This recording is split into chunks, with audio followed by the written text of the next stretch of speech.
Hello dear students, स्वागत है आप सभी का विश्वास कैरियर इंस्टीट्यूट के ऑनलाइन प्लेटफॉर्म पे। तो हमने फर्स्ट और सेकंड यूनिट के इंपॉर्टेंट क्वेश्चंस डिस्कस कर लिए हैं। आज हम स्टार्ट करने जा रहे हैं थर्ड यूनिट। तो थर्ड यूनिट में हमें पढ़ना होता है यूनिट थर्ड। थोड़ी सी इजी रहती है अगर समझ में आ जाता है आपके, क्योंकि फिक्स कंसेप्ट है, लिमिटेड पोर्शन रहता है इसके अंदर। इसी के अंदर भी दो ही चैप्टर हैं। फर्स्ट चैप्टर रहता है motion under central force, motion under central force, केंद्रीय बल के अंतर्गत गति। और जो सेकंड पोर्शन है अपना वो है damped harmonic oscillation, damped harmonic oscillation मतलब अवमंदित आवर्ती दोलन। तो जैसे जैसे इनके क्वेश्चंस आते जाएंगे तो हम इनके जो भी कंसेप्ट हैं, की कंसेप्ट है, उनका डिस्कशन करते जाएंगे। दोलक क्या होते हैं, ऑसिलेटर्स क्या होते हैं। फोर्थ यूनिट में भी हमें इनके बारे में पढ़ना है, तो इनको ढंग से देखेंगे हम। कौन कौन से इनके ऊपर फोर्सेस लग रहे होते हैं, क्या उनकी नेचर होती है, कैसी प्रकृति होती है, उन सारी चीजों का डिस्कशन करना है। मोशन अंडर सेंट्रल फोर्स, केंद्रीय बल के अंतर्गत गति का मतलब सेंट्रल फोर्स जैसे गुरुत्वाकर्षण बल, electrostatic force, centripetal force, centrifugal force. अब केंद्रीय, अभिकेंद्रीय, गुरुत्वीय या फिर स्थिर वैद्युत, ये सारे बल क्या होते हैं, केंद्रीय बल होते हैं, सेंट्रल फोर्सेस होते हैं। सेंट्रल फोर्स किसको बोलते हैं, जो एक रेखा के या फिर एक ही बिंदु से गुजरने वाली रेखा की ओर लग रहे हो। जैसे पृथ्वी में केंद्र की ओर बल लगता है, गुरुत्वीय बल, तो वो क्या है, एक टाइप ऑफ सेंट्रल फोर्स। तो उसमें पार्टिकल कैसे मोशन करता है, किस टाइप की उसकी ट्रेजेक्ट्री होती है, कैसा उसका पाथ होता है, ये इंपॉर्टेंट कुछ टॉपिक्स है। अब क्वेश्चन से स्टार्ट करते हैं। फर्स्ट क्वेश्चन देखिए भी,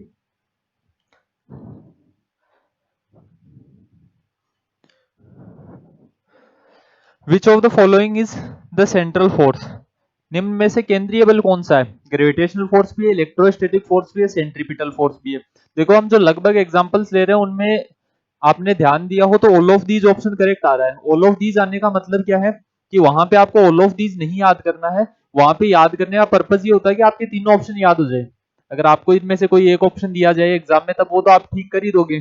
तो हमेशा तीनों ऑप्शन को ढंग से पढ़ लिया करो। सेंट्रल फोर्स में जब ऑल ऑफ दीज ऑप्शन में आ रहा है, हम कई फिजिकल क्वांटिटीज के फॉर्मूलाज भी देख रहे हैं, तो हम कोशिश कर रहे हैं कि तीनों ऑप्शन में जितने भी उसके तीन फॉर्मूला वो तीनों आ जाए और D all of these correct हो जाए वहां पर। तो आपको फोकस किस पर करना है कि उस क्वेश्चन का कंसेप्ट क्या है, पूछना क्या चाह रहा है।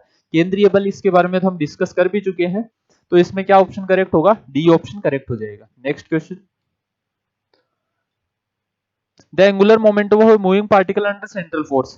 केंद्रीय बल, किसी भी बल के अंतर्गत कण गतिशील हो उसके लिए एंगुलर मोमेंटम जे वेक्टर, रिजिड बॉडी में हमने पढ़ा था लास्ट चैप्टर में, किसके इक्वल होता था, J vector is equal to I omega. I की वैल्यू क्या होती है, मोमेंट ऑफ इनर्शिया, जड़त्व गुण, वैल्यू कितनी आ जाती है, एम आर स्क्वायर। ओमेगा को हमने कहा था, ओमेगा क्या होता है, rate of change in angle. अरे कोणीय वेग है, एंगुलर वेलोसिटी है, तो किस में परिवर्तन की दर को व्यक्त करेगी, कोण में परिवर्तन की दर को व्यक्त करेगी। तो इसे क्या लिखा जा सकता है, D phi by D T. तो यहां से जे वेक्टर को क्या लिख सकते हैं, M R square D phi by D T. तो इस ऑप्शन, इस फॉर्म में भी इसे लिखा जा सकता है। कौन सा ऑप्शन करेक्ट हो जाएगा, ऑप्शन नंबर ए करेक्ट हो जाएगा। कुछ खास बात थी नहीं। सेंट्रल फोर्स के अंडर मूव कर रहा है पार्टिकल, तब भी उसके लिए एंगुलर मोमेंटम, कोणीय संवेग का फॉर्मूला थोड़ी बदल जाएगा। तो यही एंगुलर मोमेंटम होगा, कितना हो जाएगा, M R square D phi by, या फाई की जगह थीटा लिखा हुआ है, सेम ही बात है, अभी एंगल में चेंज को शो कर रहे हैं दोनों। नेक्स्ट क्वेश्चन,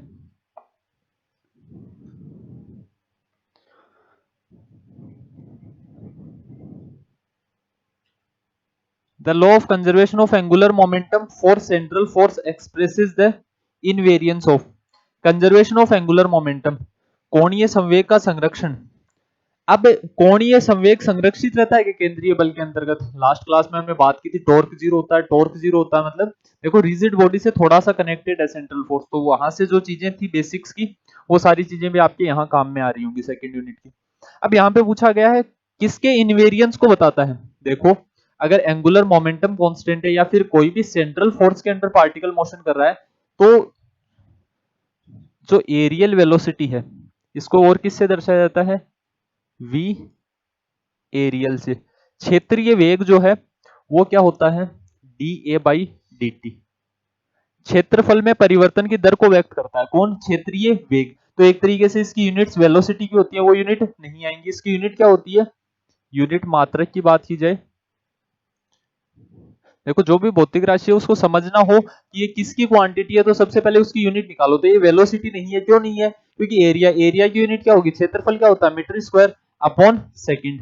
तो ये इसका मात्रक आएगा। कभी भी पूछ ले एरियल वेलोसिटी क्षेत्रीय वेग का मात्रक क्या होगा, तो आप में से लगभग बच्चे करके आएंगे मीटर पर सेकंड, क्योंकि वेग नाम आते ही यूनिट क्या होनी चाहिए? मीटर पर सेकंड। लेकिन ऐसे सवाल थोड़ी पूछेगा अभी बीएससी लेवल पे। तो अगर आपसे एरियल वेलोसिटी पूछी गई है, क्षेत्रीय वेग पूछा गया है, तो वो क्या होगा? क्षेत्र में परिवर्तन की दर। और Kepler second law of motion पढ़ा हो अगर आपने, तो Kepler second law of motion क्या कहता है कि किसी भी सेंट्रल फोर्स, जैसे सन के अराउंड कौन मोशन कर रही है? अर्थ मोशन कर रही है। तो टी टाइम में अगर ये इधर इतना एरिया कवर कर रही है, ए डैश मान लीजिए, तो टी टाइम में इधर भी सेम ही एरिया कवर करेगी। मतलब यहाँ वेलोसिटी बढ़ जाएगी, यहाँ वेलोसिटी कम हो जाएगी। अगर पाथ कैसा है? इलेप्टिकल है। उस एरिया को ए बोल दीजिए, इसको ए बोल, उसको ए डैश बोल दिया, इसको ए बोल दिया। तो ये जो D A by D T है ये इनवेरिएंट रहता है। मतलब ये किसके इक्वल होगा? D A dash by D T. मतलब 5 दिन में, जैसे पृथ्वी सूर्य के चारों तरफ पूरा परिक्रमण करने में कितना समय लेती है? 365 दिन।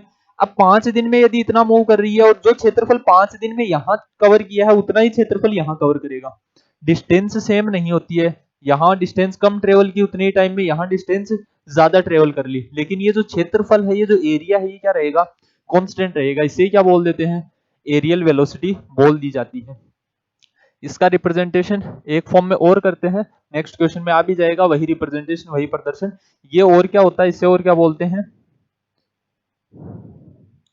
Kepler's second law. केपलर का द्वितीय नियम भी यही होता है। इसे और क्या बोलते हैं? Law of area. क्षेत्र का नियम। न्यूटन से सेकंड लॉ का, या न्यूटन के, सॉरी न्यूटन कहाँ गया अभी, केपलर के द्वितीय नियम का ही दूसरा नाम और क्या है? क्षेत्र का नियम, लॉ ऑफ एरिया। तो ये चीज भी याद रख लेना, यही नोट कर लेना। एरियल वेलोसिटी किसको व्यक्त करती है? मतलब अगर एंगुलर मोमेंटम कंजर्व्ड है तो और कौन संरक्षित रहता है, या कि और कौन अपरिवर्तित रहता है? तो यहाँ पे आंसर क्या आ जाएगा? एरियल वेलोसिटी, क्षेत्रीय वेग। ऑप्शन बी करेक्ट हो गया। क्षेत्रीय वेग किस तरीके से प्रदर्शित किया जाता है, क्या उसका मात्रक होता है, कहाँ इसका एप्लीकेशन है, ये सारी चीजें मैंने आपको बता दी। Next question, 1/2 r² d theta by D T is a physical quantity. कौन सी फिजिकल क्वांटिटी है? तो इसी को और किस फॉर्म में डिनोट किया जाता है? वी। एरियल को ही और किस में डिनोट किया जाता है? 1/2 r² D theta by D T. एक रिप्रेजेंटेशन और होता है जो भी यहीं से आता है, हाफ ओमेगा r²। इस तरीके से भी नोट करते हैं। देखो डी थीटा, थीटा एंगल की कोई यूनिट नहीं मान रहे हम एक बार के लिए, या फिर ओमेगा की वैल्यू अगर लिखना चाहो, ओमेगा को और क्या लिखा जा सकता है? Omega is equal to 2π/t। इस फॉर्म में भी लिख सकते हो। अब अगर वेरीफाई करना है कि ये एरियल वेलोसिटी क्षेत्रीय वेग ही है, तो क्या करो? यूनिट देख लो। अगर मीटर स्क्वायर पर सेकंड यूनिट आ रही है, इसका मतलब ये क्या हो सकती है? एरियल वेलोसिटी हो सकती है, क्षेत्रीय वेग हो सकता है। देखो फर्स्ट ऑप्शन क्या था? डिस्प्लेसमेंट। विस्थापन हो सकता है कि नहीं हो सकता? क्योंकि विस्थापन डिस्प्लेसमेंट की यूनिट किस फॉर्म में आनी चाहिए? मीटर की फॉर्म में। यहाँ ये देखो इसकी यूनिट क्या हो गई? 2π को छोड़ दो, 1/2 भी कांस्टेंट है, ओमेगा 1/t। 1/t मतलब 1/सेकंड इंटू r², इसका मतलब metre square. Metre square upon second की फॉर्म में आ रही है। अब ऑप्शन चेक कर लो किसकी unit metre square upon second की फॉर्म में है। पहला है एरियल डिस्प्लेसमेंट, डिस्प्लेसमेंट है, विस्थापन है, विस्थापन मतलब यूनिट किस में आएगी? मीटर में। नेक्स्ट है एरियल एरिया, क्षेत्रीय क्षेत्रफल, ये इसकी यूनिट किस में आएगी? मीटर स्क्वायर में। नेक्स्ट है एरियल वेलोसिटी, क्षेत्रीय वेग। क्षेत्रीय वेग के लिए अभी हमने निकाली वी एरियल की यूनिट क्या आती है? Metre square upon second. ये मैच कर रही है अभी दोनों। नेक्स्ट है एक्सेलरेशन, त्वरण क्या होता है? मीटर पर सेकंड स्क्वायर। त्वरण का मात्रक क्या होता है? मीटर पर सेकंड स्क्वायर। मात्रक किसे बोला जाता है? जिस मात्रा में मापा जा रहा है। जैसे मैं इसकी कहूँ कि इसकी लंबाई 2 kg है, चलने वाली बात थोड़ी है। तो हर भौतिक राशि का अपना खुद का मात्रक होता है। ऐसे ही एक्सेलरेशन, वेलोसिटी सबकी यूनिट्स आ जाती है। तो उनकी हेल्प में आप सोल्व कर सकते हो कि कौन किसको रिप्रेजेंट कर रहा है। तो यहाँ तो इजी था भी ये ऑप्शन, तो कौन सा करेक्ट हो जाएगा? सी। नेक्स्ट क्वेश्चन देखिए,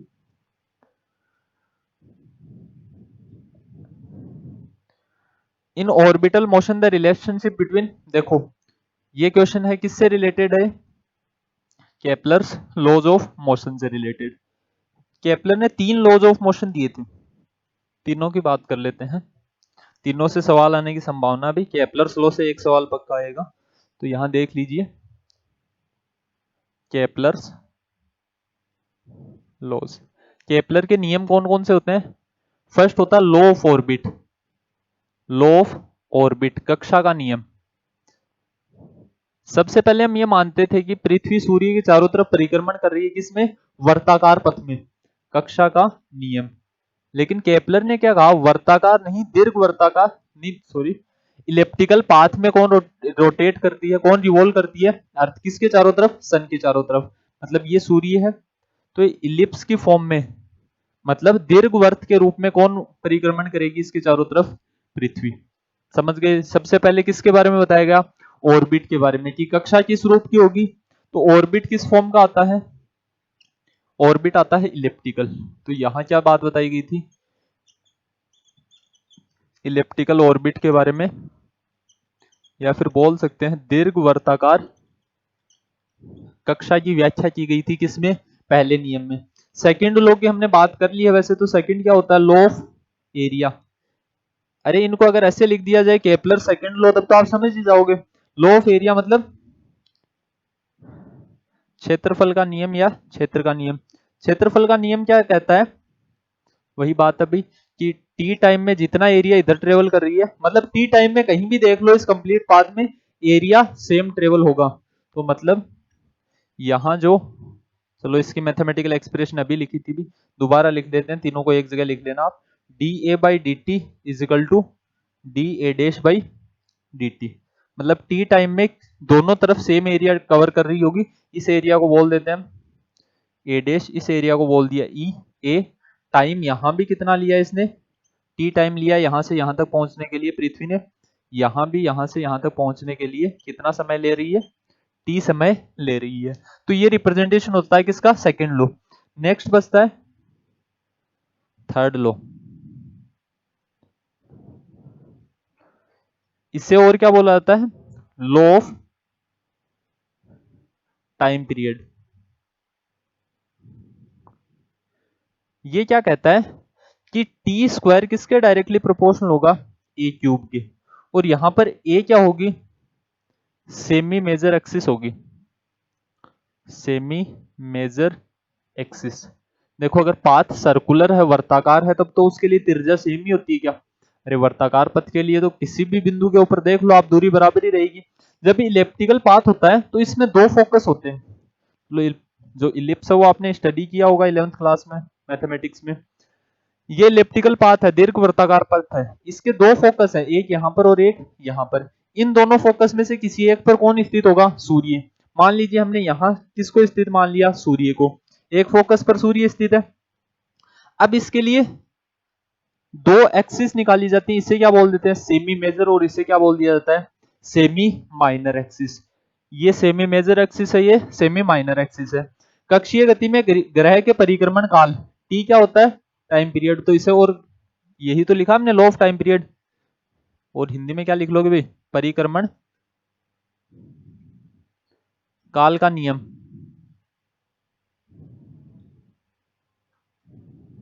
ये भी इसे ही बोला जाता है। ये क्या कहता है? टी स्क्वायर मतलब जो परिक्रमण काल है उसका वर्ग किसके समानुपातिक होगा? सेमी मेजर एक्सिस के। सेमी मेजर एक्सिस का मतलब अर्ध दीर्घ अक्ष। इसे और क्या बोला जाता है?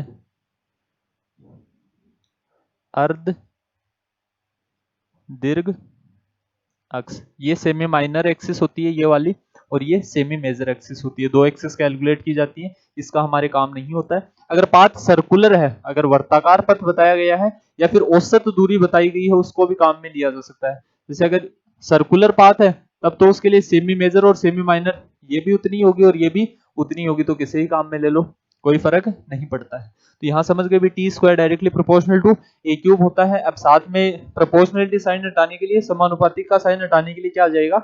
कोई भी कांस्टेंट आ जाएगा, नियतांक आ जाएगा। तो यहां से क्या बन जाएगा? T square is equal to K A cube. हमने सारे केपलर्स लॉ पढ़ दिए हैं। अब इनसे रिलेटेड कोई भी सवाल हो तो वो आप कर सकते हो। ये देख लीजिए भी, बोर्ड पे नोट कर लेना इसको। डायग्राम थोड़े ढंग के बनाया करो भी आप।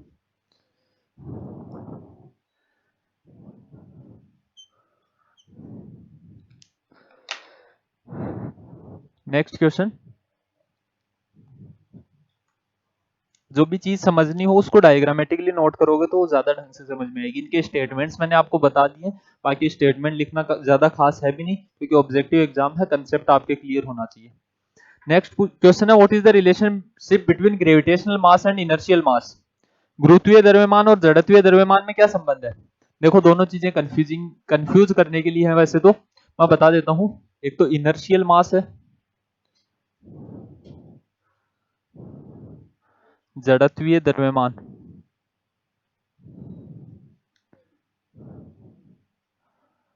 जड़त्वीय द्रव्यमान, और नेक्स्ट क्या होता है?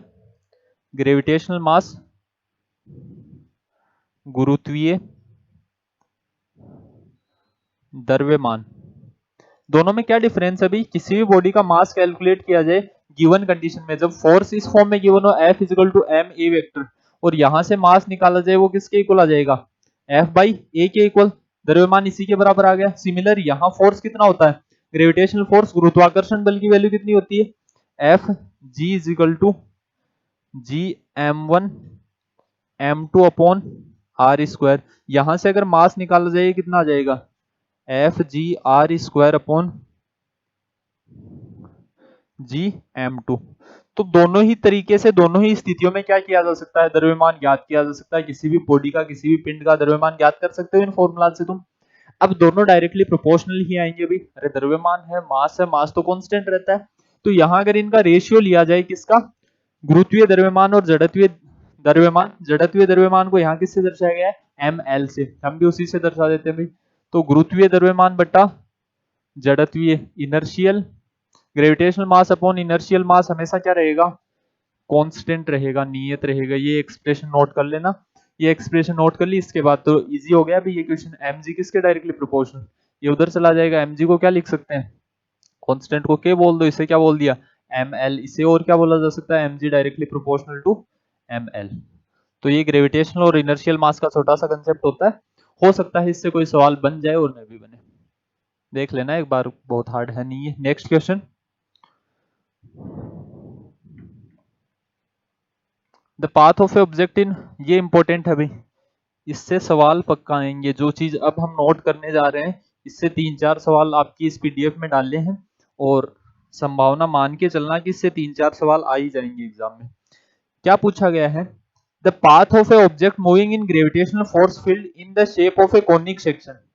शंकु काट, कोनिक सेक्शन की इक्वेशन सबको पता है, 1 upon R is equal to, इसी फॉर्म में होती है क्या?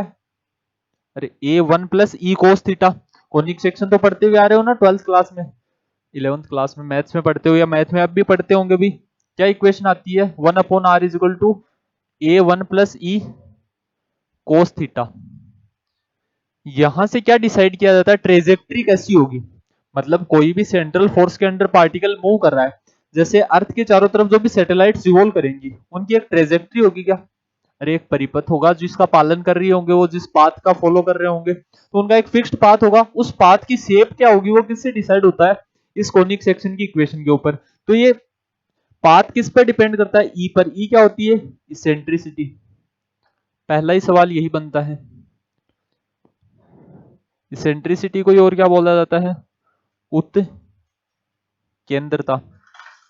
तो सबसे पहले तो पाथ किस पर डिपेंड करता है? इसेंट्रिसिटी पर निर्भर करता है। अब कहा गया गुरुत्वीय बल क्षेत्र, सेंट्रल फोर्स अभी में गतिमान वस्तु का पथ एक शंकुकाट के आकार का है। शंकुकाट के आकार का मतलब कोनिक सेक्शन की इक्वेशन लिख दी हमने, 1 upon R is equal to a1 plus E cos theta. अब पूछा गया है if E is equal to 0, eccentricity की वैल्यू 0 है कोनिक सेक्शन में, शंकुकाट में, तो पाथ कैसा फॉलो होगा? देखो सबसे पहले तो मैं बता देता हूं, इसेंट्रिसिटी जो होती है उसकी वैल्यू कितनी होती है? E इज इक्वल टू, इसकी वैल्यू आती है 1 plus 2 E J square. Proof की थी, अब हमने याद हो तो किसी को, अपॉन कितना आता है? M K square. इस कंप्लीट की पावर कितनी आ जाती है? 1/2। ये इसेंट्रिसिटी की वैल्यू होती है। किसका मान है ये? उत्केंद्रता। कितना आता है? E is equal to 1 plus 2 E J square upon M K square की पावर 1/2। जिनको याद नहीं रहे भाई, बहुत ज्यादा दिक्कत वाली बात है नहीं है। अब यहाँ पे देखो मैं एक डायग्राम बना रहा हूं, वो डायग्राम ढंग से देख लेना। यहाँ पे हम किसकी डिपेंडेंसी देख रहे हैं? इसेंट्रिसिटी उत्केंद्रता पर क्या निर्भर करता है? इसेंट्रिसिटी पर ही डिपेंड करता है कि पाथ कैसा फॉलो होगा। तो पाथ कैसा हो सकता है, सबसे पहले तो सर्कुलर हो सकता है, वर्ताकार हो सकता है, उसके बाद यहीं से स्टार्ट हो रहे हैं बेचारे। और कैसा हो सकता है पाथ, इलिप्टिकल भी हो सकता है क्या? तो इतना नोट करो एक बार, फिर डायग्राम बनाते हैं। यहाँ ढंग से बनाना पड़ेगा डायग्राम, उधर इतनी जगह है नहीं। इसको नोट कर लो, ये कॉनिक सेक्शन की इक्वेशन है। डिपेंड किस पर करेगा, इसेंट्रिसिटी उत्केंद्रता पर। उत्केंद्रता का मान कितना होगा, E equal to 1 plus 2 EJ square upon M K square. यहाँ E क्या है, एनर्जी। तो ऊर्जा के रूप में भी आपसे संबंध पूछा जा सकता है भी। अब देखो किसी के लिए भी इक्वेशन निकालनी हो ना, इसेंट्रिसिटी की वैल्यू अगर आपको पता है इसेंट्रिसिटी कितनी आएगी, मान लीजिए किसी के लिए 0 आ रही है, किसी के लिए 1 आ रही है, तो वो इसेंट्रिसिटी की वैल्यू यहाँ पर पुट कर दो। तो यहाँ से उस कोनिक सेक्शन की, उस शंकु काट का समीकरण आप याद कर सकते हो। शंकु काट, कोनिक सेक्शन कुछ भी हो सकता है। शंकु काट का समीकरण वर्त का भी हो सकता है, मतलब सर्कल का भी हो सकता है, इलिप्स का भी हो सकता है, पैराबोला, हाइपरबोला, सब किसी भी फॉर्म में हो सकता है वो पाथ, उसका जो परिपथ है वो। तो इसको नोट करो एक बार, फिर डायग्राम की हेल्प से समझते हैं।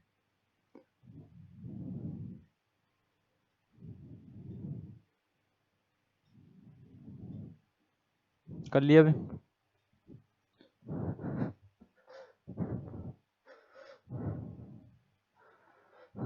अब देखिए भाई, सबसे पहले इसेंट्रिसिटी की वैल्यू याद रखना, नेगेटिव तो होगी नहीं। नहीं बनेगा क्या भाई ये डायग्राम ढंग से? ये सर्कुलर है, मान लेना तुम सर्कुलर है। जब भी इसेंट्रिसिटी किसके इक्वल हो, 0 के इक्वल, इसेंट्रिसिटी की वैल्यू नेगेटिव नहीं माननी है, ऋणात्मक नहीं होती है उत्केंद्रता। सबसे पहले इसेंट्रिसिटी 0, तो पाथ कैसा फॉलो हो रहा है, चलो बाद में लिख देते हैं।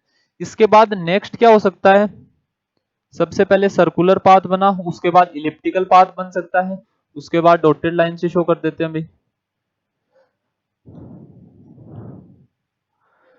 कुल इतने प्रकार से पथ बन सकते हैं। देखो सबसे पहले इसेंट्रिसिटी 0, उसके बाद इसेंट्रिसिटी लेस देन 1, उसके बाद इसेंट्रिसिटी 1, उसके बाद इसेंट्रिसिटी इज ग्रेटर देन 1।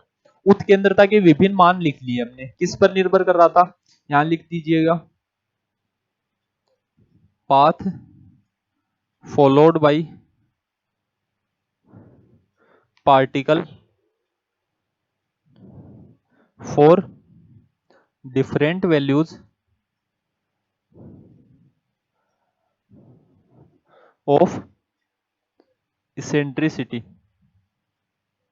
उत्केंद्रता के विभिन्न मानों के लिए कण द्वारा फॉलो किया गया पथ, या फिर बोल देना कण द्वारा जिस पथ का पालन किया जाता है, या फिर कण का पथ लिख देना डायरेक्टली। उत्केंद्रता के विभिन्न मानों के लिए कण का पथ। सबसे पहले ये जो पाथ है ये कैसा है, सर्कल की फॉर्म में, वर्त की फॉर्म में। उसके बाद ये जो सेकंड पाथ है ये कैसा है, इलिप्स की फॉर्म में है, मतलब ये वर्त है, वर्ताकार पथ है, ये दीर्घवर्त है।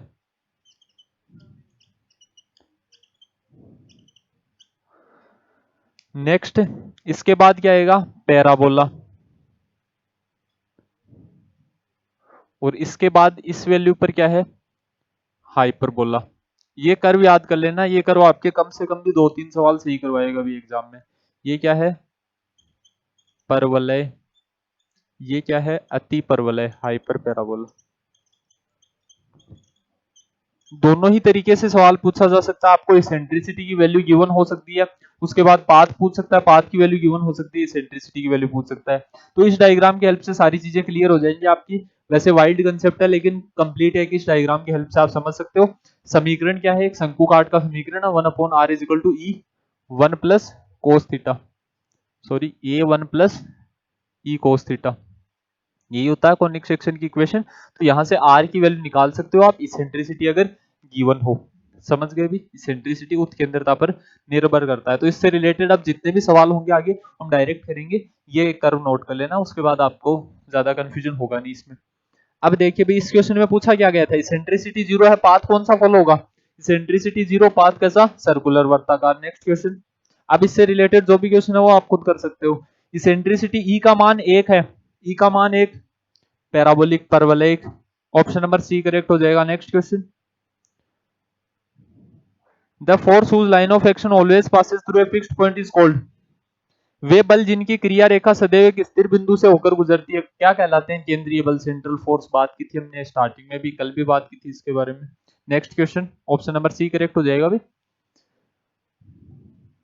Velocity of a particle in simple harmonic motion under the influence of damping force. देखिए ऑसिलेशन के बारे में कुछ बेसिक बातें करते हैं, इंपॉर्टेंट है, इनको ढंग से समझना।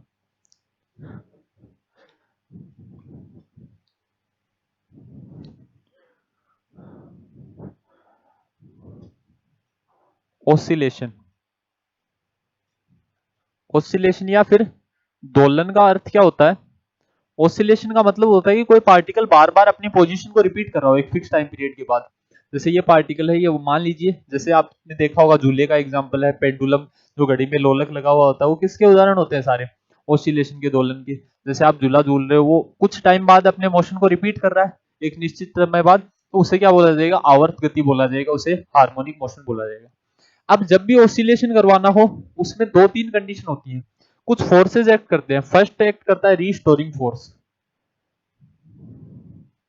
रीस्टोरिंग फोर्स, प्रत्यानयन बल।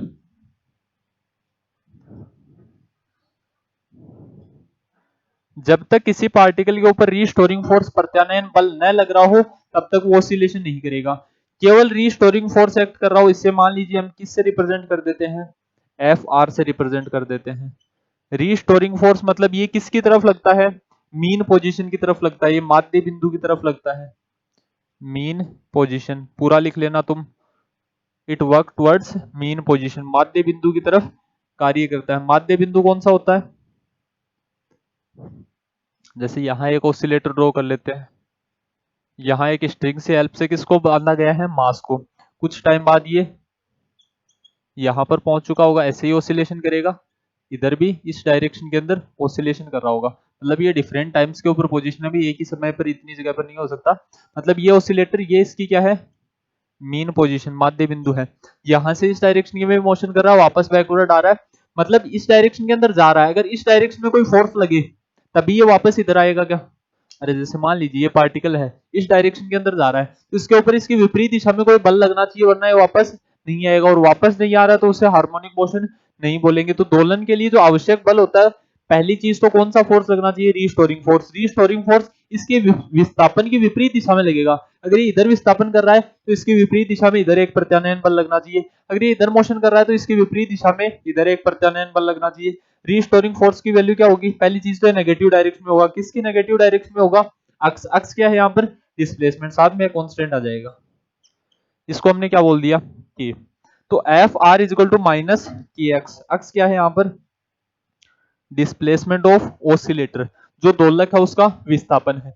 इस कंडीशन में जो ऑसिलेशन हो रहा है उसे क्या बोला जाएगा? फ्री ऑसिलेशन, मुक्त दोलन है भैया, मुक्त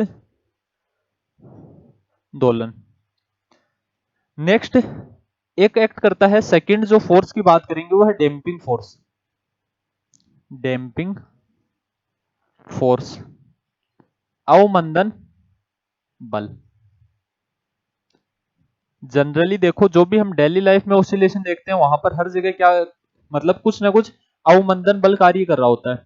अगर फ्री ऑसिलेशन, मुक्त दोलन का मतलब क्या है? कि ये पार्टिकल ऑसिलेट कर रहा है और ये कभी रुके ही नहीं, इसकी गति न रुके, वो क्या है? मुक्त दोलन है। लेकिन जनरली डेली लाइफ में हम देखते हैं कुछ फोर्सेस एक्ट करते हैं विपरीत डायरेक्शन, अपोजिट डायरेक्शन में, वेलोसिटी के अपोजिट डायरेक्शन में। जैसे ही वेलोसिटी बढ़ती जाएगी, घर्षण ज्यादा लगता जाएगा क्या? अरे फ्रिक्शनल फोर्स ज्यादा लगता है। घर्षण बल से क्या होता है? ऊर्जा की हानि होती है। अरे जैसे आप सर्दियों में हाथ गर्म करते हो, ऐसे हाथ आपस में रब करके, जितनी आपकी हाथ की वेलोसिटी ज्यादा होगी उतना ही घर्षण ज्यादा उत्पन्न होगा क्या? लो भी, इस बहाने मेरे भी हाथ गर्म हो गए है ना। तो जब भी घर्षण होगा, फ्रिक्शन फोर्स होगा, तब क्या किया जाएगा? हाथों को, लो हाथों को नहीं, भी किसी भी पार्टिकल की वेलोसिटी है, वेग है, उसके कारण क्या उत्पन्न होता है? वहां पर कुछ डैम्पिंग फोर्स लग रहा होता है। चलो इसी की बात कर लेते हैं, वापस टॉपिक पे आते हैं। यहाँ ये पार्टिकल है, ये ऑसिलेशन कर रहा है, दोलन कर रहा है। कहाँ? वायु में दोलन कर रहा होगा। तो जैसे ये वायु के अंदर दोलन कर रहा है, वायु के कणों के साथ क्या हो रहा है? इसका घर्षण हो रहा है। तो धीरे धीरे, पहली बार मान लीजिए फर्स्ट टाइम में यहाँ तक ऑसिलेशन करके गया, कुछ टाइम बाद इसने एनर्जी लॉस की, तो पहले यहाँ तक जा रहा था, फिर यहाँ तक जाएगा, फिर यहाँ तक जाएगा, फिर यहाँ तक। कुछ टाइम बाद इसका दोलन रुक जाएगा क्या? अगर इसे एक्सटर्नल फोर्स, बाह्य बल प्रदान नहीं किया जा रहा है। अरे जैसे आप झूले पर बैठे हो, एक बार आपको झूला देके छोड़ दिया तो वो चलता ही थोड़ी रहेगा, कुछ टाइम बाद वो रुकने लग जाता है। कब नहीं रुकेगा वो? अगर आप लगातार उसको एक्सटर्नल फोर्स देते जा रहे हो, तो उसे क्या बोलते हैं? ड्राइविंग फोर्स, चालन या चालित बल।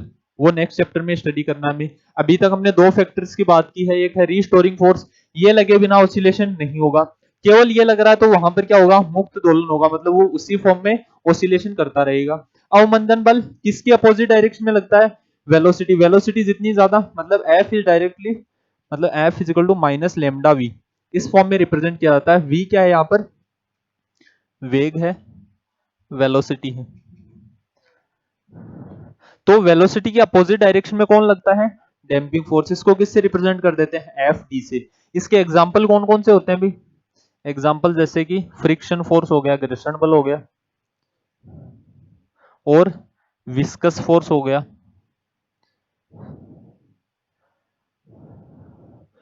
मतलब हिंदी में भी लिख लेना भाई, घर्षण बल इसका उदाहरण है, और श्यानता बल पढ़ा होगा आपने, श्यान बल ही लिख देते हैं भाई, एटसेट्रा। और बहुत से उदाहरण होते हैं इसकी। विस्कस फोर्स का मतलब क्या है? पार्टिकल की कुछ विस्कोसिटी होती है, श्यानता होती है, मतलब जितने पार्टिकल्स पास पास होंगे उतनी उनकी विस्कोसिटी ज्यादा होगी, तो उसके कारण भी, अगर जैसे मान लीजिए एक एयर के अंदर पार्टिकल ऑसिलेशन कर रहा है, वही पार्टिकल पानी के अंदर ऑसिलेशन करेगा, तो डैम्पिंग फोर्स और ज्यादा लगने लग जाएगा। तो ये कुछ डैम्पिंग फोर्स के एग्जाम्पल है। डैम्पिंग फोर्स क्या करता है? कंटिन्यूअसली जो भी अवमंदन बल के अंतर्गत कण गति कर रहा है, उसका समय के साथ साथ ऊर्जा की हानि होगी, एनर्जी लॉस होगा, एनर्जी लॉस होने से उसका एम्पलीट्यूड, आयाम क्या होता है? एम्पलीट्यूड होता है maximum displacement with respect to mean position. जो माध्य स्थिति है, मीन पोजीशन थी, इसके सापेक्ष अधिकतम विस्थापन को ही हम क्या बोलते हैं? एम्पलीट्यूड बोलते हैं। लिख लेना भाई कहीं, एम्पलीट्यूड आयाम किसे बोला जाता है? मैक्सिमम डिस्प्लेसमेंट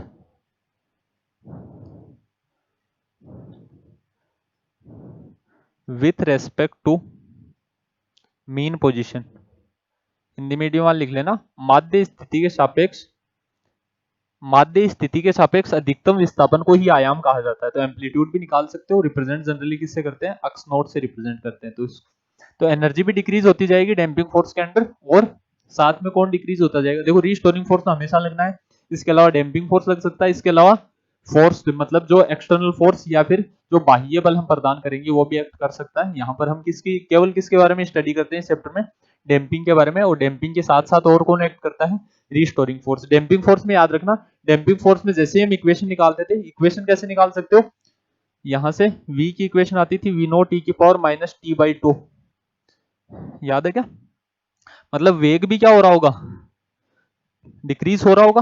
अरे ऑसिलेटर है, दोलक है, उसका वेग भी धीरे धीरे कम हो रहा होगा डैम्पिंग अवमंदन की स्थिति में। तो उसके लिए इक्वेशन क्या आती थी? v equal to V naught E की पावर माइनस टी बाई 2। मतलब अगर वेलोसिटी और टाइम में कर्व पूछ लिया जाए तो एक्सपोनेंशियली चर घातांकी रूप से क्या होंगे? डिक्रीज होंगे भाई।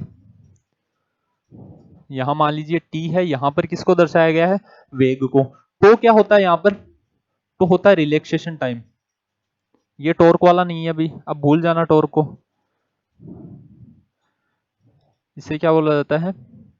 विश्रांति काल। यहां इस चैप्टर में जब भी मैं टो लिखूं तो उससे टॉर्क नहीं समझना, उससे क्या समझना है? रिलैक्सेशन टाइम, विश्रांति काल की बात हो रही है। यहां देखो, अगर टी टो के इक्वल हो जाए तो वी किसके इक्वल आ जाएगा? If t is equal to tau then v is equal to 0.37 v naught, यही वैल्यू आ जाएगी क्या? तो विश्रांति काल, रिलैक्सेशन टाइम किसे बोला जाता है? रिलैक्सेशन टाइम वो टाइम है जब जो दोलक है उसका वेग प्रारंभिक वेग का 37% हो जाए। मतलब मान लीजिए प्रारंभिक वेग कितना था, मैक्सिमम कितना रहा होगा? t इज इक्वल टू 0, जब समय शून्य रहा होगा, मतलब जब प्रोसेस स्टार्ट हुई है ऑसिलेशन दोलन, तब v नॉट मैक्सिमम होगा, क्योंकि e की पावर कितनी आ जाएगी? 0। e की पावर 0 कितनी होती है? 1। अरे किसी भी संख्या की घात शून्य होती है, उसका मान 1 आता है, 0 नहीं आता है। तो यहाँ पर maximum value t is equal to 0 पर रही होगी, किसके इक्वल? यहाँ रही होगी भी कितनी वैल्यू? v not. जैसे जैसे टाइम बढ़ता जा रहा है चर घातांकी रूप से डिक्रीज होता जा रहा है आगे से आगे। रिलैक्सेशन टाइम, तो टाइम वो है जब ये इसका कितना रह जाए? 0.37 v नॉट। इसे और क्या बोल सकते हैं? 37% ऑफ v नॉट। मतलब प्रारंभिक वेग का 37% वेग हो जाए, उस समय को क्या बोला जाता है? रिलैक्सेशन टाइम, विश्रांति काल। तो मैंने रिलैक्सेशन टाइम के बारे में बता दिया है। वेलोसिटी किस तरीके से डिक्रीज होती है। जैसे वेलोसिटी डिक्रीज हो रही है वैसे ही डिस्प्लेसमेंट मतलब डिस्प्लेसमेंट भी डिक्रीज होगा क्या, क्योंकि वेलोसिटी क्या होती है, अरे v को क्या लिख सकते हैं, dx बाई dt लिख सकते हैं। dx बाई dt लिख के इसको दोनों तरफ इंटीग्रेट करेंगे, करते थे भी हमने मैथमेटिकली सारी वैल्यूज प्रूफ की थी, जिसको करके देखनी है वो यहाँ लिख देना। इसको क्या लिख सकते हो, dx by dt, v not constant है भाई, e की power minus T by two, तो dt को उधर लेकर चले जाना, इसको दोनों तरफ इंटीग्रेट कर लेना। x की वैल्यू आ रही होगी वो भी एक तरीके से किस फॉर्म में आ रही होगी, एक्सपोनेंशियल फॉर्म में, और डिक्रीज ही होगी भी। e की पावर x का इंटीग्रेशन कितना होता है, e की पावर x ही होता है। तो यहाँ से सारी वैल्यूज आप प्रूफ कर सकते हो खुद से भी। समझ गए भी विश्रांति काल रिलैक्सेशन टाइम कौन होगा, तो ये सारी चीजें नोट कर लेना इसके बारे में, जितनी भी बातें हमने की हैं। बाकी आगे इनसे रिलेटेड कुछ क्वेश्चंस भी मिल जाएंगे आपको। नेक्स्ट क्वेश्चन निकालिए। इसका तो आंसर आ गया ना, एक्सपोनेंशियल डिक्रीज होगा। If the equation of motion of a damped oscillator is, damped oscillator की इक्वेशन दी गई है, then the relaxation time will be, यदि अवमंदित दोलक, ये थोड़ा सा अच्छा क्वेश्चन अभी नहीं आना चाहिए था इस क्वेश्चन को, लेकिन आ गया है तो अभी सोल्व करेंगे इसे।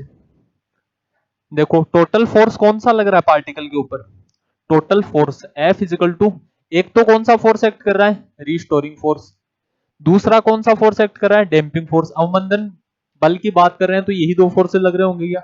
बाकी अगले ने स्पेसिफाई भी किया है, डैम्प्ड ऑसिलेटर है, अवमंदित दोलित्र है, तो उसके ऊपर टोटल फोर्स को किससे दर्शाया जाता है, एम ए से, m d square by D T square, इस फॉर्म में लिख सकते हैं क्या, is equal to f r, restoring force कितना minus k x, damping force कितना माइनस लेमडा वी।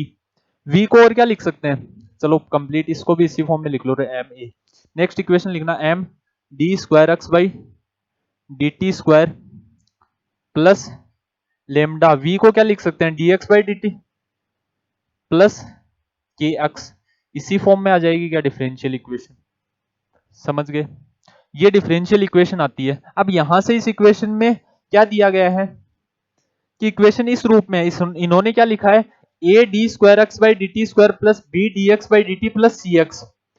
तो यहां इससे कंपेयर करो, सी कौन होगा, रीस्टोरिंग कांस्टेंट होगा, लेमडा कौन होगा, डैम्पिंग कांस्टेंट होगा, एम मतलब ए क्या होगा वहां पर, मास ऑफ द पार्टिकल होगा। अब देखो जनरल जो डिफरेंशियल इक्वेशन लिखते हैं, अवकल समीकरण लिखते हैं, वो इस फॉर्म में आता है अपने पास, D square x by D T square plus lambda by M D x by D T plus K by M into X equal to zero. पहले तो एक चीज बताओ, क्या ये के एक्स भी फोर्स ही है और ये माइनस लेमडा वी भी फोर्स ही है, अरे दोनों बल ही है ना, वो इक्वेशन जैसे लिखी थी वैसे नोट कर लेना, ये सर्कल मत लगाना तुम लोग। एक्स की यूनिट क्या होगी, मीटर, अरे यही यूनिट होगी क्या, तो के की यूनिट क्या आनी चाहिए, वैसे यार फिर डायरेक्टली बता देंगे तुम्हें, चलो देख ही लेते हैं। टोटल यूनिट क्या होती है, केजी मीटर पर सेकंड स्क्वायर, तो के की यूनिट क्या आई, केजी पर सेकंड स्क्वायर। यहां देखो वी की यूनिट कितनी, मीटर पर सेकंड, और आनी क्या चाहिए, केजी मीटर पर सेकंड स्क्वायर, तो इसकी यूनिट क्या आ जाएगी, केजी पर सेकंड, यही यूनिट आनी चाहिए क्या। अब यहां देखो लेमडा बाई एम बन रहा है, लेमडा की यूनिट क्या थी, लेमडा का मात्रक क्या था, केजी पर सेकंड, अपॉन मास कर दिया, मतलब ये 1 अपॉन सेकंड की फॉर्म में आ रहा है क्या भाई अपने पास, 1 अपॉन सेकंड की फॉर्म में आ रहा है, मतलब ये रिलैक्सेशन टाइम का उल्टा होगा, कौन, लेमडा बाई एम। अब नेक्स्ट बात करते हैं के बाई एम की, के बाई एम किस फॉर्म में आ रहा होगा, के बाई एम मतलब ये 1 अपॉन सेकंड स्क्वायर की फॉर्म में आ रहा होगा क्या। तो अब से याद रखना ये किसको रिप्रेजेंट करेगा, फ्रीक्वेंसी को, आवर्ती को। तो यहां से के बाई एम की वैल्यू को लिखा जाता है ओमेगा नॉट स्क्वायर। ये बहुत इंपॉर्टेंट क्वेश्चन है, काफी क्वेश्चन आते हैं इससे। समझ गए भी क्यों लिखा है हमने, अरे सब कुछ प्रूफ करके बताया। लेमडा बाई एम को क्या लिखा जाता है, 1/2, या फिर इसी को 2r भी लिख देते हैं। 2r क्यों लिखते हैं, क्योंकि इक्वेशंस हम इजीली सोल्व कर पाए। तो ये दोनों रिलेशन है, बहुत इंपॉर्टेंट है भी, ढंग से याद करना है इनको। पहली चीज तो क्या, के बाई एम किसको रिप्रेजेंट करेगा, ओमेगा नॉट स्क्वायर को। यहीं से एक रिलेशन और आ जाता है, ओमेगा नॉट किसके इक्वल आता है, अंडर रूट के बाई एम। ओमेगा नॉट है क्या यहाँ पर, frequency of oscillator, frequency of oscillator. वो जो ओमेगा एंगुलर वेलोसिटी वगैरह होती थी उसको भूल जाओ, वो पिछला चैप्टर कंप्लीट हो चुका है। यहाँ ओमेगा किसको रिप्रेजेंट करेगा, फ्रीक्वेंसी ऑफ ऑसिलेटर, दोलक की आवर्ती को। लेमडा बाई एम किसको रिप्रेजेंट कर रहा है, तो क्या है यहाँ पर, रिलैक्सेशन टाइम। तो जितने भी सवाल बन सकते थे ये सारे हमने बात कर ली अभी इस इक्वेशन से, ये डिफरेंशियल इक्वेशन होती है, अवकल समीकरण होता है।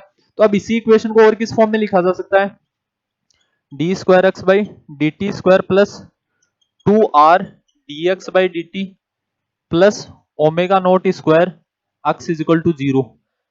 जब भी पूछ ली जाए डैम्प्ड सिंपल हार्मोनिक ऑसिलेटर अवमंदित आवर्ती दोलक की इक्वेशन क्या होगी, तो ये इक्वेशन आती है d square x by D T square plus 2r dx by D T plus omega naught square x. याद रह जाएगी ये इक्वेशन, याद रखनी भी नहीं है भाई, यहां से सोल्व कर सकते हो आप सारी चीजें।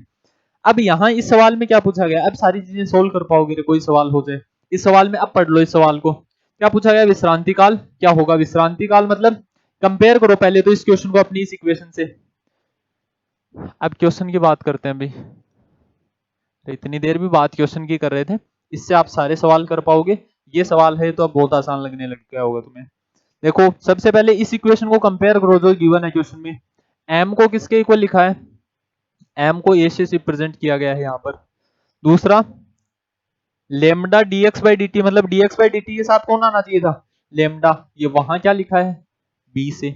अब देखो टो की वैल्यू पूछी गई है, रिलैक्सेशन टाइम विश्रांति काल, तो टो को क्या लिख सकते हैं, यहाँ लेमडा बाई एम किसके इक्वल 1 बाई टो, टो को किसके इक्वल लिख सकते हैं एम बाई लेमडा।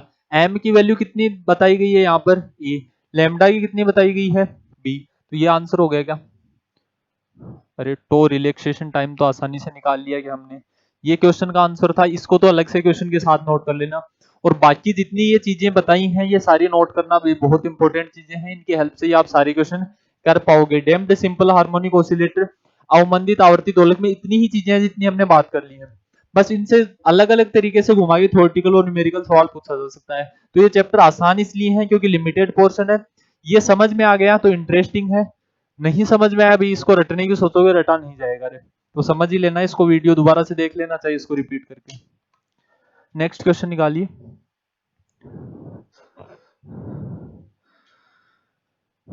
नेक्स्ट पूछा गया है क्वालिटी फैक्टर, ये एक चीज और बचती थी भाई, ये भी आ गई, बहुत बढ़िया बात है ये तो।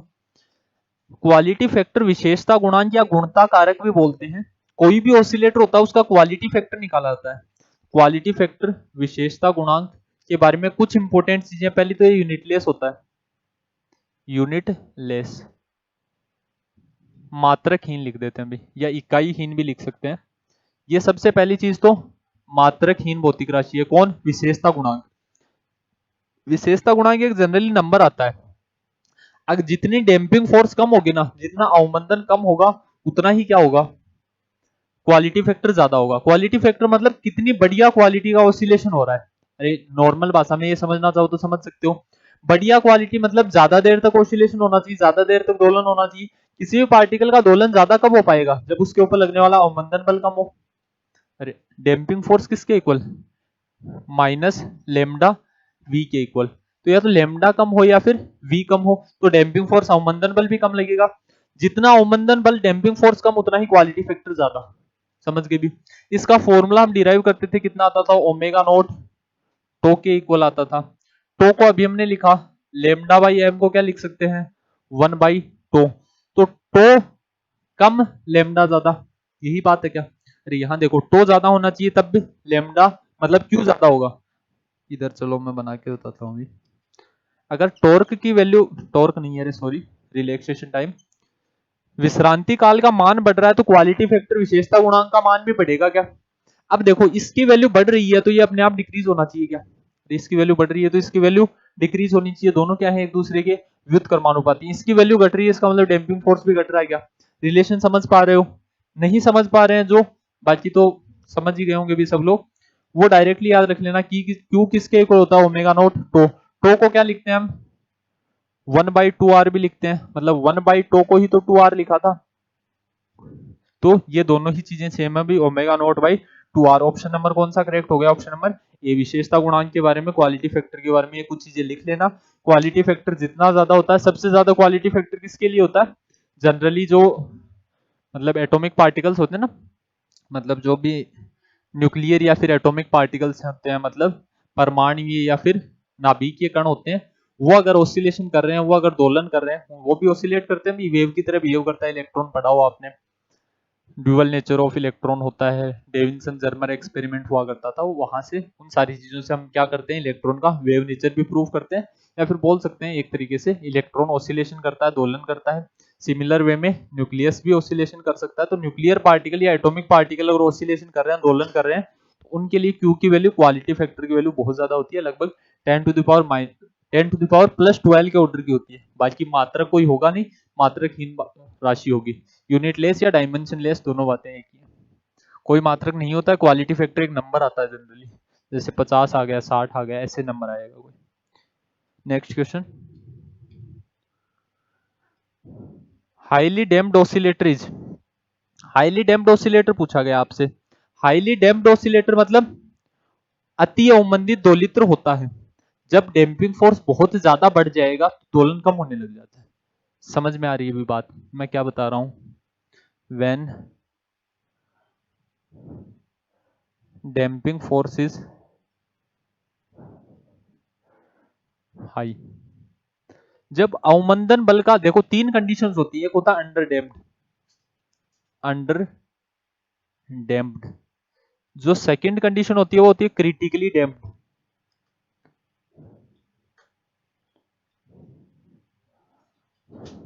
और जो थर्ड कंडीशन होती है वो होती है ओवर डैम्प्ड। तीन स्थितियां भी नोट करवाई थी ना हमने, न्यून अवमंदन, क्रांतिक अवमंदन,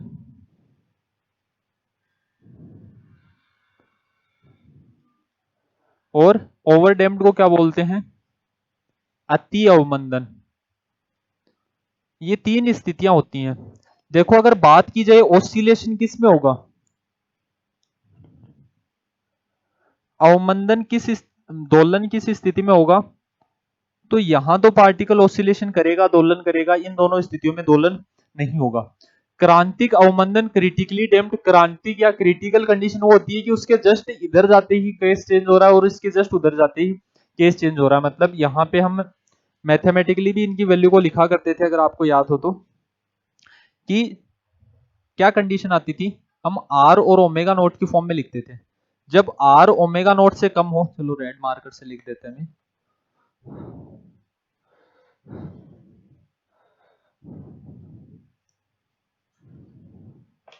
तीन कंडीशन हो सकती हैं। आर और ओमेगा में रिलेशन की हेल्प से लिखते थे, when r is less than omega naught, r is equal to omega naught, r is greater than omega naught. R और ओमेगा नोट क्या है, दोनों में कंफ्यूजन नहीं होगा भाई।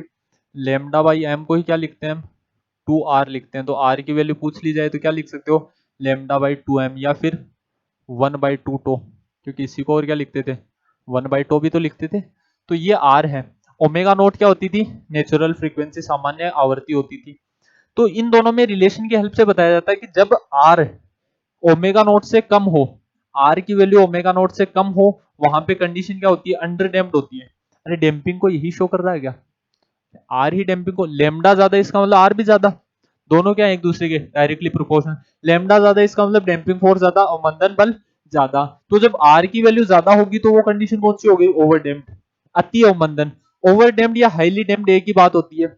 इस केस में ऑसिलेशन नहीं होता है, इस केस में आराम से ऑसिलेशन हो जाएगा भी अंडर डैम्प्ड में, न्यून अवमंदन की स्थिति में, when r is less than omega naught, particle आसानी से ऑसिलेट कर सकता है। ये तीनों कंडीशन आपको याद रखनी है, डायग्राम इस टेबुलर फॉर्म में लिख लेना इसको। यहां पर क्या होगा, ऑसिलेशन होगा, ये लिख लिया अभी हमने। क्रिटिकली डैम्प्ड में स्टॉप्स आफ्टर फर्स्ट डिस्प्लेसमेंट, प्रथम विस्थापन के बाद दोलित्र रुक जाएगा। प्रथम विस्थापन मतलब ये माध्य स्थिति थी, कुछ हमने बल दिया, ये पार्टिकल ऑसिलेट करके यहां गया और यहां जाते रुक गया, या फिर मान लीजिए यहां से वापस आया, यहां आके रुक गया, मतलब इसने दोलन किया नहीं है, वास्तव में ऑसिलेशन नहीं हुआ, एक डिस्प्लेसमेंट हुआ, उसके बाद ये रुक गया। ओवर डैम्प्ड अति अवमंदन की स्थिति में तो ये पार्टिकल मूव ही नहीं करेगा, मतलब ये कैसा हो जाएगा, अदोलनीय हो जाएगा। इससे और क्या बोला था, इसी मोशन को बोलते हैं डेड बीट। पूछ लिया जाए डेड बीट की स्थिति बताओ, रुदोल बोलते हैं इसको, या फिर अदोलनी भी बोल देते हैं अभी इसको, और अदोलनी जो आपके ऑप्शन में लिखा हुआ है ना, नॉन ऑसिलेटिंग भी बोल देते हैं इसको। अदोलनी। मतलब इस स्थिति में ये क्या होगा,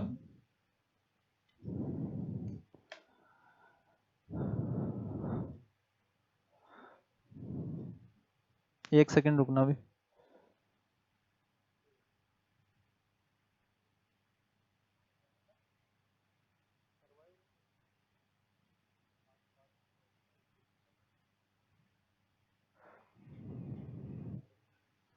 हाँ भाई, अब ध्यान दीजिए इसके ऊपर। तो यहाँ से ये तीनों कंडीशंस नोट कर लीजिएगा, तीनों कंडीशन से सवाल बनने की संभावना होती है। यहाँ पे तो यही पूछा गया हाईली डैम्प्ड कंडीशन में क्या होगा, तो नाम ही पूछा गया, ये कंडीशन भी नहीं पूछी गई है। तो ओवर डैम्प्ड की कंडीशन में क्या होता है, आर जब ओमेगा नॉट से ज्यादा हो तो उसे डेड बीट या रुडोल बोलते हैं। यही कंडीशन क्या होती है, नॉन ऑसिलेटिंग भी होती है, अदोलनी होती है। तो ये टेबल बना लेना, इससे आप सारे क्वेश्चन कर पाओगे इस कंसेप्ट से रिलेटेड जो भी हो। Next, for free oscillation the value of quality factor. देखो फ्री ऑसिलेशन है, इसका मतलब डैम्पिंग कितनी है, जीरो है। डैम्पिंग जीरो है, इसका मतलब टो इनफाइनाइट हो गया। अरे ये डैम्पिंग मतलब लैम्डा जीरो है, तो टो की वैल्यू कितनी होगी, इनफाइनाइट। टो इनफाइनाइट होते क्वालिटी फैक्टर क्या होता है, omega naught tau. Tau infinite तो क्यू भी कितना हो जाएगा, infinite.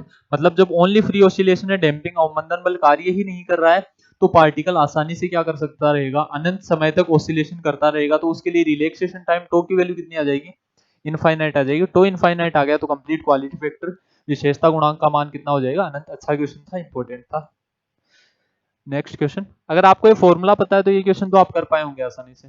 Next, the diagram which shows the change in amplitude of damped oscillator will be। देखो अभी बात की थी हमने, वेलोसिटी भी एक्सपोनेंशियली डिक्रीज करती है और एम्पलीट्यूड भी एक्सपोनेंशियली डिक्रीज करता है। मतलब कण का जो आयाम है वो भी समय के साथ घट रहा होगा, ऊर्जा भी घट रही होगी और वेग भी घट रहा होगा। तो यहाँ पर किसके बीच में रिलेशन पूछा गया है, अक्स और टी के बीच का कर्व पूछा गया है। तो अक्स डिक्रीज हो रहा होगा भी एक्सपोनेंशियली, मतलब चर घातांकी रूप से घट रहा होगा। तो कर्व कुछ इस फॉर्म में आएगा कि इसके लिए, मतलब कर्व की जो पीक है, जो मैक्सिमम वैल्यू है वो टाइम के साथ घटती जाएगी। इसको एग्जैक्टली कौन रिप्रेजेंट कर रहा है, डायग्राम ए रिप्रेजेंट कर रहा है। देखो बी डायग्राम में क्या है, कांस्टेंट रह रही है। तो डैम्पिंग फोर्स के अंदर अवमंदन बल के अंतर्गत ये नियत नहीं रहती है, घटता जाएगा भाई आयाम धीरे धीरे। नेक्स्ट क्वेश्चन, सी ऑप्शन है, उसमें ओनली पॉजिटिव हाफ में दर्शाया। ओनली पॉजिटिव हाफ का मतलब ये मेन पोजीशन हो गई, ये पार्टिकल केवल इधर जा रहा है, वापस यहाँ आ रहा है और यहीं से वापस उधर जा रहा है। तो ऑसिलेशन कभी भी इस केस में नहीं होता है। डी में है, पहले कम थी उसके बाद बढ़ रही है, ऐसा भी पॉसिबल नहीं है। तो ए डायग्राम करेक्ट हो जाएगा, या फिर ये एक्सपोनेंशियली डिक्रीज होता है ई की पावर माइनस आर टी की फॉर्म में आप इसको लिख सकते हो कि एक्सपोनेंशियल डिक्रीज हो रहा है, ई की पावर 80 लिख दो, ये कोई भी कांस्टेंट है। मतलब इस फॉर्म में रिलेशन आता है टाइम और एम्पलीट्यूड के अंदर। नेक्स्ट क्वेश्चन नोट कीजिए भी,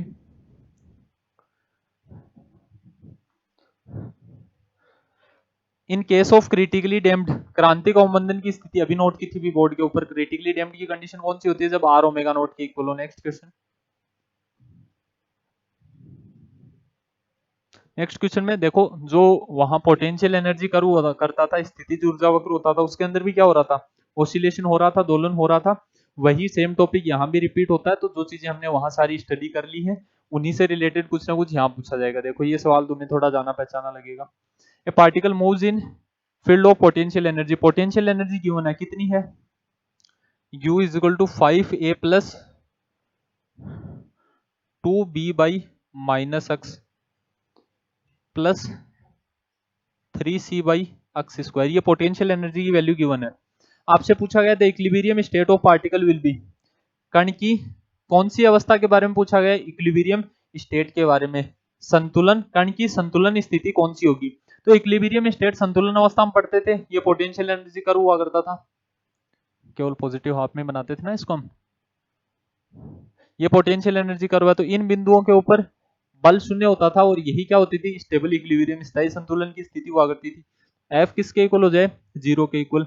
एफ किसके इक्वल आता था, माइनस डेल्टा यू, यहाँ अक्स ही है, एफ को क्या लिख सकते हैं, minus del U by del X. X के रेस्पेक्ट में इसको डिफरेंशिएट कर दो, माइनस साइन बाहर है, 5a का डिफरेंशिएशन कितना हो जाएगा, जीरो, माइनस 2b अक्स का कितना हो जाएगा, माइनस 1 अपॉन अक्स स्क्वायर प्लस 3c को बाहर रहने देते हैं, 1/x² का कितना हो जाएगा -2/x³। अरे डिफरेंशिएशन तो सबको करना आता होगा भैया, अवकलन तो सबको करना आता ही है रे। चलो बता देता हूँ रे मैं। 1/x को क्या लिख सकते हैं, x की पावर -1। x की पावर n का डिफरेंशिएशन क्या होता है, x की पावर n+1 सॉरी ये तो इंटीग्रेशन का लिख दिया ना, n x की पावर n-1। ये बेसिक सा फॉर्मूला है, 12वीं क्लास से पढ़ते हुए आते हो भी। तो यही फॉर्मूला यहाँ काम में लिया, x की पावर कितनी थी -1, तो इसका डिफरेंशिएशन कितना हो जाएगा -1 x की पावर -1 कितना आ गया -x की पावर -2। उसको इसी के फॉर्म में लिख सकते हैं -1/x²। सिमिलर वे में देख लो भी, x की पावर -2 का क्या हो जाएगा -2x की पावर -3, तो -2/x³ लिख दिया हमने। यहाँ इसको किसके इक्वल पुट करना है, 0 के इक्वल, क्योंकि हमें कौन सी स्थिति निकालनी है, स्टेबल इक्विलिब्रियम स्थायी संतुलन की स्थिति निकालनी थी। यहाँ से देखिए अभी वैल्यू क्या आई, माइनस साइन बाहर था, ये माइनस माइनस प्लस हुआ, फिर से माइनस हो गया, तो कितना आ गया -2b/x²। ये माइनस हुआ, माइनस साइन से वापस मल्टीप्लाई करेंगे कितना हो जाएगा +6c/x³ = 0। आपसे वैल्यू क्या पूछी गई है, x की फॉर्म में पूछी गई है कि स्थिति पोजीशन, मतलब x की वैल्यू पूछी गई है। यहाँ से देखो कॉमन ले लो पहले, क्या क्या कॉमन आ रहा है, 2/x² कॉमन आ गया अभी, यहाँ कितना बचेगा -b+3c/x, यही वैल्यू बची 0, इसको 0 में भेज दो भी, मतलब ये वैल्यू 0 के इक्वल पुट करेंगे तो यहाँ से कितना आ जाएगा 3c/x = b। x की वैल्यू पूछी है तो आंसर कितना आ गया 3c/b, ये करेक्ट आंसर हो जाएगा। कौन सा ऑप्शन है, ऑप्शन नंबर बी करेक्ट हो जाएगा। कौन सी स्थिति है, x = 3c/b पर संतुलन बिंदु प्राप्त होगा। नेक्स्ट क्वेश्चन, ये तो 18 हो गए अभी, एक क्वेश्चन अपना बीच में रह गया था, क्वेश्चन नंबर 9, वो और देख लीजिए, वो निकाल दीजिए एक बार। 9th क्वेश्चन पूछा गया, if eccentricity is greater then 1 in conic section, वही वो जो ट्रेजेक्टरी वाला डायग्राम बनाया था हमने, उसी की हेल्प से कर सकते हो। इसेंट्रिसिटी 1 से ज्यादा है तो पथ कैसा होता है, हाइपर पैराबोलिक, अति परवलयिक होता है, जो डायग्राम बनाया था वहां आप देख भी सकते हो। सबसे पहले देखो, फिर से रिवाइज करवा देता हूँ मैं वो चीज आपको। इसेंट्रिसिटी ऋणात्मक तो हो ही नहीं सकती, पहली चीज इसेंट्रिसिटी 0, इसेंट्रिसिटी 1 से कम, इसेंट्रिसिटी 1, इसेंट्रिसिटी 1 से ज्यादा, इसमें पाथ कैसा सर्कुलर, इसमें पाथ कैसा इलिप्टिकल, इसमें कैसा पैराबोलिक, इसमें कैसा हाइपर पैराबोलिक।